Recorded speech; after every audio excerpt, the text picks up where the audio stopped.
Halo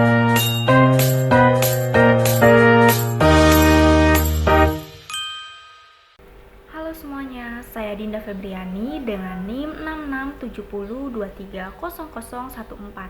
Di sini saya akan mempresentasikan hasil jurnal saya dengan teman-teman saya yang berjudul Paradoks Kemakmuran Perbandingan Sistem Otoritarisme Negara Singapura dan Myanmar. Sebelum itu, mari kita mulai dengan pengantar paradoks utama.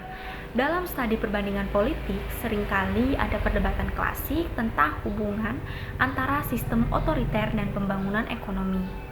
Paradigma lama mengasumsikan bahwa demokrasi adalah kunci kemakmuran, tapi realitas di Asia Tenggara tentunya lebih kompleks.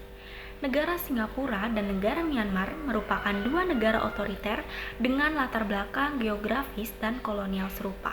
Namun, hal ini justru menunjukkan hasil ekonomi yang kontras, di mana negara Singapura tanpa sumber daya alam menjadi negara terkaya dengan PDB per kapita di atas 80.000 USD. Sementara negara Myanmar kaya sumber daya namun terjebak kemiskinan dan krisis. Dalam jurnal yang dibahas, kunci bukan pada label otoriter, tapi kualitas institusi formal seperti undang-undang dan regulasi, informal seperti norma meritokrasi atau korupsi.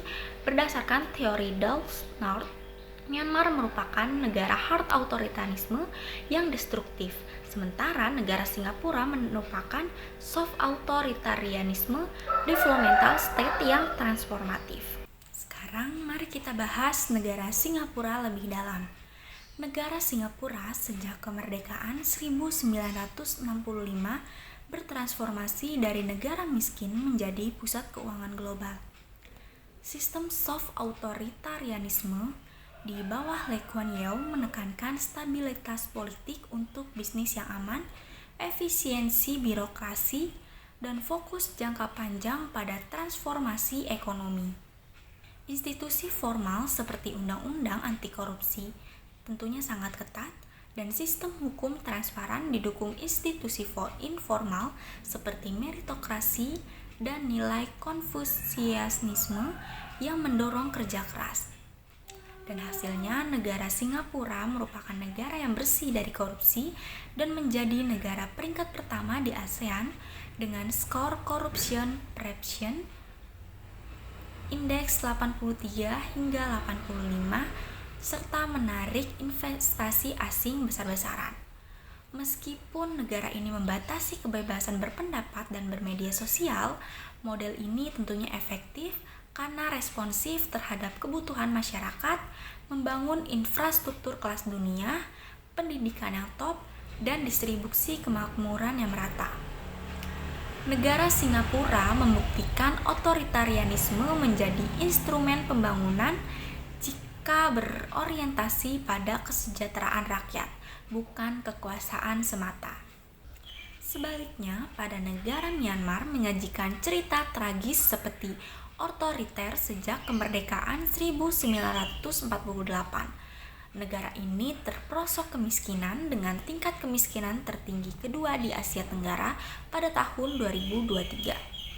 Sistem hard authoritarianismenya didominasi oleh junta militer atau Tatmadaw yang fokus pada penindasan daripada pembangunan. Terlebih lagi, pada konflik kudeta 2021 yang memperburuk situasi, konflik internal, sanksi internasional, dan eksodus investasi.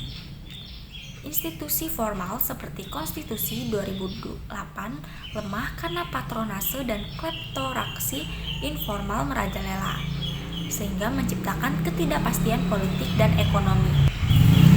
Militer mengalokasikan sumber daya negara untuk kepentingan pribadi, bukan industrialisasi atau pemberantasan korupsi. Yang hasilnya inflasi menjadi tinggi, infrastruktur rusak, dan siklus kekerasan yang menghancurkan.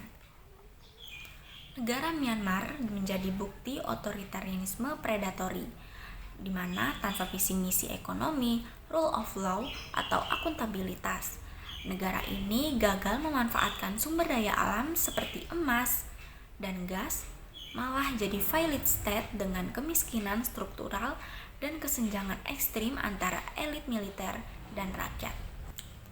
Dalam perbandingan, jurnal ini menekankan kesamaan kedua negara ini otoriter. Sejarah kolonial Inggris di Asia Tenggara, tapi disparitas muncul dari kongruensi institusi. Di negara Singapura, institusi informal memperkuat formal untuk insentif produktif seperti investasi, inovasi, dan stabilitas. Sedangkan di negara Myanmar, institusi informal malah melumpuhkan informal untuk insentif destruktif seperti korupsi, eksploitasi, dan konflik. Bukan sumber daya alam atau label politik yang menentukan, tapi apakah rezim developmental Singapura atau ekstraktif Myanmar. Tentunya paradoks ini menantang asumsi deterministik. Otoritarianisme bukan monopolitik, tapi spektrum dari transformatif hingga parasitik, yang implikasinya bagi negara berkembang seperti Indonesia fokus pada institusi berkualitas, anti korupsi, investasi SDM, dan perencanaan jangka panjang terlepas dari sistem politik. Kesimpulan pada jurnal ini intinya paradoks kemakmuran bukan dari tipe rezim, tapi kualitas institusi. Negara Singapura merupakan negara yang sukses karena institusi selaras mendorong kemakmuran, sementara negara Myanmar merupakan negara gagal karena institusi ekstraktif.